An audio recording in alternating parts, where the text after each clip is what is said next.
అందరికీ నమస్కారం అండి. Welcome back to our channel Hanvi blogs. అందరూ ఎలా ఉన్నారండి? నేనైతే చాలా బాగున్నాను ఫ్రెండ్స్. మీరు కూడా అమ్మవారి దేవుల బాగుండాలని, అమ్మవారి అనుగ్రహం మీ అందరికీ కలగాలని మనస్ఫూర్తిగా అయితే కోరుకుంటూ ఈ వీడియోని అయితే స్టార్ట్ చేస్తున్నాను. ఇక ఈ రోజు వీడియో ఏంటంటే ఫ్రెండ్స్, ఈ శక్తివంతమైన ఈ వారాహి మంత్రాన్ని మీరు చెప్పుకోవడం వల్ల మీకున్న అప్పుల బాధలు, శత్రువుల సమస్యలు, ఆర్థిక ఇబ్బందులు అన్నీ తొలగిపోయి మీకు ఆ వారాహి అమ్మ దయ వల్ల లక్ష్మీదేవి అనుగ్రహం అయితే కలుగుతుందండి. ఆ లక్ష్మీదేవి మరొక రూపమేనండి వారాహి అమ్మవారు. సప్త మాతృకల ఒకరు మన వారాహి అమ్మవారు. మీకు లక్ష్మీ కటాక్షం కలగానన్నా కానీ వారాహి అమ్మవారిని పూజించినా కూడా మీకు లక్ష్మీదేవి అనుగ్రహం అయితే కలుగుతుందండి.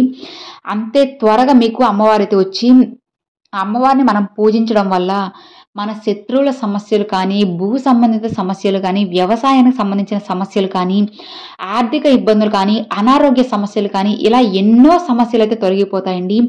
దానికి ఉన్న మనకి ఒకే ఒక పరిష్కార మార్గం మన వారాహి అమ్మవారండి. అమ్మ అని పిలిచి మనం మన సమస్యను చెప్పగానే క్షణంలో అమ్మవారు మెరుపు వేగంలో వచ్చి మన కష్టాలని, సమస్యలను అయితే తొలగిస్తారండి. ఇలాంటి మిరాకిల్స్ అమ్మవారు ఎన్నో జరిపించున్నారు. ఎంతో మంది జీవితాల్లో కూడా జరిపించున్నారు. అలాంటి మిరాకిల్స్ మీ జీవితం కనుక కలిగినట్లయితే నాకు కామెంట్లో అయితే తప్పకుండా జై వారాహి అనేది కామెంట్ అయితే చేయండి ఫ్రెండ్స్. అమ్మవారు మీకు ఎన్నో మిరాకిల్స్ అయితే జరిపించుతారు. అది మీకు ఇప్పుడు అర్థం కాకపోవచ్చు ఫ్రెండ్స్, కొన్ని రోజుల తర్వాతైనా, నెలల తర్వాతైనా మీకు తప్పకుండా అయితే తెలుస్తుందన్నమాట. ఇది మన వారాహి అమ్మవారే చేశారు అని మీరు గుర్తిస్తారు. అలా గుర్తించేలా మనకి అమ్మవారే మంచి దారి అయితే చూపిస్తారు. నమ్మకంతో అమ్మని మనం పిలవాలే కానీ వెంటనే అమ్మవారు మన కోరికలను తీర్చి మన సమస్యలన్నీ పారిపోయేలా చేస్తారండి. కాబట్టి నమ్మకంతో ఈ మంత్రం అయితే చెప్పుకోండి ఫ్రెండ్స్. మీరు చాలామంది అయితే అనుకుంటూ ఉంటారు, అబ్బా అసలు నా తలరాత ఏం బాగాలేదు, నాకు పుట్టినప్పటి నుంచి బాధలేనా, అసలు ఎప్పుడు నా తలరాత మారుతుంది, అసలు ఈ జీవితం ఇంతే అని అనుకున్న సమయంలో కూడా మీరు ఈ మంత్రం అయితే చెప్పుకోండి ఫ్రెండ్స్. అసలు మీ తలరాతే మారిపోతుందండి. మీ జీవితమే అమ్మవారు తిరగరాస్తారన్నమాట. అది ఎలా అనేది అమ్మవారు చెప్పలేరండి, మీకు చేసి చూపిస్తారు. తర్వాత అసలు అమ్మవారు చూపించే మిరాకిల్ చూసి మీరే ఆశ్చర్యపోతారండి. ఎవరికి చాలామంది డౌట్ రావచ్చు, తలరాతని మార్చేస్తారు అంటే ఖచ్చితంగా మారుస్తారండి.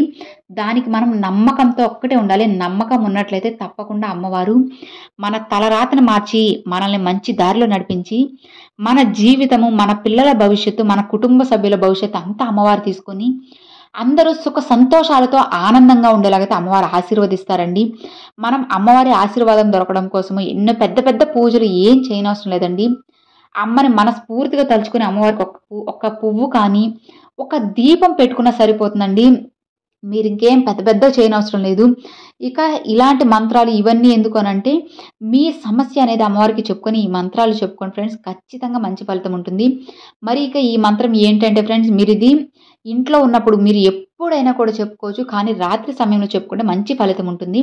ఇది ఎన్నిసార్లు చెప్పుకోవాలంటే 11 సార్లు, 21 సార్లు, 108 సార్లు, లేదంటే లెక్క పెట్టుకోలేని వాళ్ళు టైమర్ ఆన్ చేసుకుని 2 నిమిషాలైనా 5 నిమిషాలైనా ఈ మంత్రం అయితే చెప్పుకోవచ్చండి. అమ్మవారి మంత్రం కాబట్టి నాన్ వెజ్ తిని మాత్రం అస్సలు చెప్పుకోకూడదండి. ఒకవేళ మీరు చూసుకోకుండా లేదంటే తెలియకుండా తినేస్తే తలస్నానం చేసి అమ్మకి క్షమించమని అడిగి మీరు ఈ మంత్రం అయితే చెప్పుకోవచ్చు. పీరియడ్స్ టైమింగ్స్లో మాత్రం కూడా అస్సలు చెప్పుకోవచ్చు. 5 డేస్ అయ్యాక మాత్రం తలస్నానం చేసి చెప్పుకోవాలి. ఇవేనండి నియమాలు. ఎందుకంటే శక్తివంతమైన వారాహి అమ్మవారి మంత్రం కాబట్టి పీరియడ్ సమయంలో, నాన్ వెజ్ తినే సమయంలో అస్సలు చెప్పుకోకూడదండి. మీరు నీట్గా ఉన్నారు అని మీకు తెలిసినట్లయితే మీరు పొద్దున లేవగానే కూడా ఈ మంత్రాన్ని చెప్పుకోవచ్చు, లేదంటే పడుకునే ముందైనా కూడా ఈ మంత్రాన్ని చెప్పుకోవచ్చు అని మీ ఇష్టము. ఇక మరి మనం చెప్పుకోవాల్సిన ఆ మంత్రం ఏంటి అంటే, ఓం గిరిచక్ర రథారూఢ దండనాద పురస్కృతాయై నమః. ఓం గిరిచక్ర రథారూఢ దండనాద పురస్కృతాయై నమః. చూశారు కదండి, ఈ మంత్రం మీరు స్క్రీన్ షాట్ తీసుకోవచ్చు, లేదంటే రాసుకోవచ్చు, మీ ఇష్టం అండి. లేదంటే అమ్మవారి మంత్రాలన్నీ నేను మన ఛానల్లో అయితే ప్రతి వీడియోలో ఉన్నాయి. అవన్నీ మీరు ఒక బుక్లో అయినా రాసుకొని మీరు అంటే ఈ సమస్యకి ఈ మంత్రం చెప్పుకోవాలి అని చెప్పి ఇలా అయినా చెప్పుకోవచ్చు. ఇది అస్సలు టైం కుదరని వాళ్ళు ఒక్కసారండి, కనీసం మీరు బయటికి వెళ్ళే ముందు ఒకసారి చెప్పుకొని మీ పని మొదలు పెట్టినట్లయితే తప్పకుండా మీరు అందులో విజయం సాధించే వస్తారండి. ఏదైనా ఉద్యోగం ఇంటర్వ్యూ కోసం వెళ్ళేటప్పుడు చెప్పుకుంటే ఆ జాబ్ మీరు కొట్టే తీరాల్సిందేనా అసలు.